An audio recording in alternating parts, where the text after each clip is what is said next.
Hey, welcome back to the channel. In today's video I want to talk about why this time is actually different.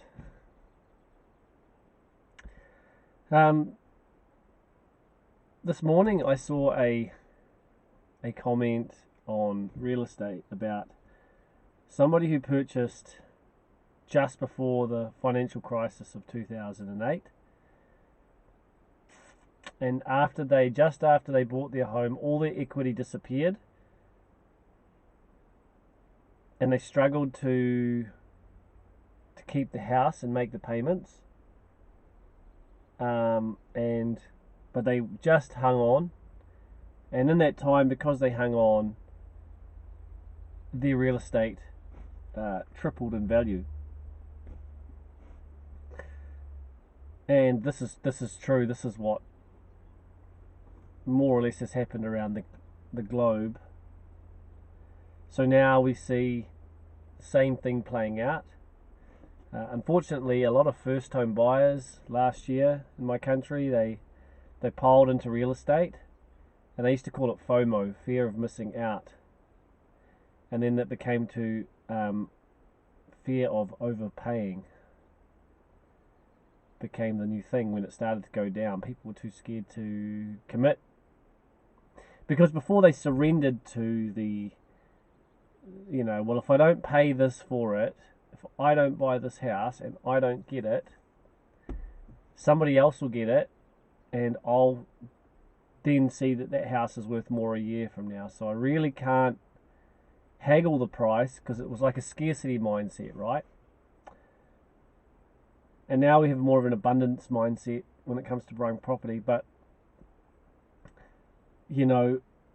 where people didn't see the cause and effect of quantitative easing was that, there's a pretty reliable statistic that says every 5 to 7 years property prices double, because, going back through the charts, this has always sort of been the case. And yes, this is correct. However, the fact that they did it this time, like in this case, it tripled from purchase price, was because of 14 years of very low interest rates, 0% or just a bit above interest rates.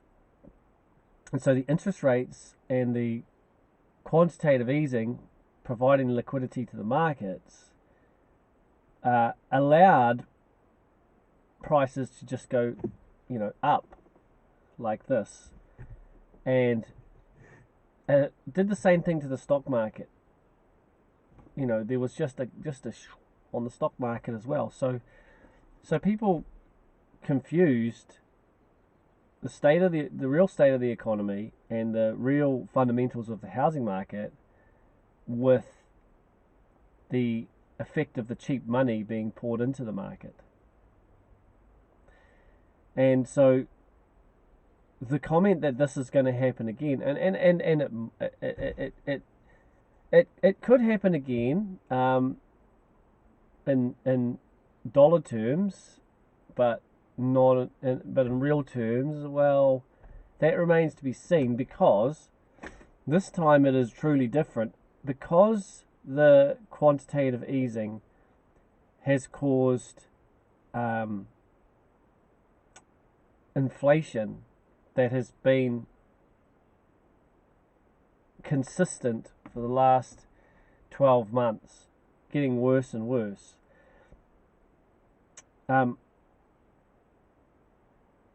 It means that this cycle is not going to be an easing cycle. This cycle is going to be a tightening cycle, and I believe it's going to cause such a problem in the economy that it will be something that is studied like the sinking of the Titanic, like the Great Depression, like a historical event, like a massive historical event, like the collapse of Soviet Union or something like that. Massive, but worse, because this will be global. Where historians will look back and say, what were they doing? How could they keep interest rates and print all this money and think this was okay? It goes against every fundamental economic law in existence, and yet they thought they could get away with it. And so, because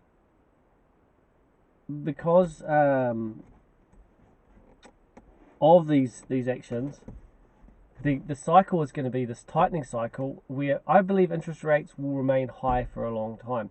So I feel that the real estate market will go down 70% in my country from its highs.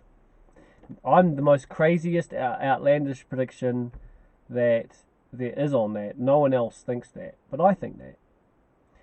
Because as I've said, in a 12-month period, they went up 50%. So if you take that 50% away, there's a 20% correction on an already high price. So it's actually not as crazy as it sounds. And so to recover from that would be a massive correction in price.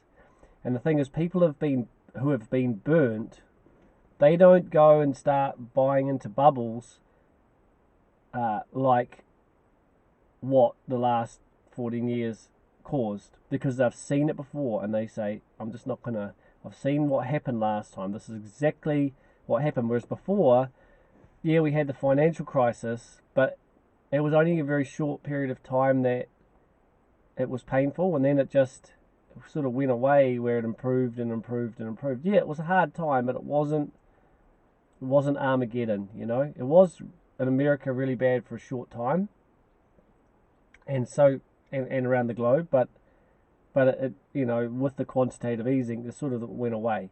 Now, without that quantitative easing, without that 0% interest rates, if they had done the right thing and raised interest rates, you know, by now we'd probably be into a recovery, but it would have been a very painful and very slow process.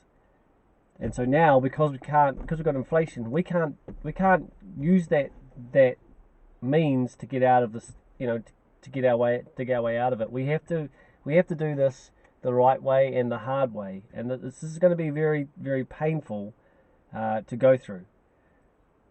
So, you know, we need to be prepared for a very long and protracted recession, some very hard times ahead, and we need to do what we need to do on an individual level to get through this, because, you know, the main thing is you have a roof over your head, you have food, and I'm sure people who watch this sort of a channel are probably sort of been preparing, you know, like preppers and stuff. Shout out to you guys. You've probably been preparing for quite a while and expecting something like this to happen. Maybe some of you have just sort of woken up and now you're sort of wanting to know what the hell's going on and what we could be in for. Write in the comments, you know, we sort of fit into that, and like the video, subscribe. But yeah, this time is going to be, it's going to be a lot different, because we're not going to have the same easy way out that's now led to, you know, the edge of a cliff. We're going over that cliff, and I believe it's going to be going over that cliff within 12 months, in my opinion. Alright guys, until the next one, peace.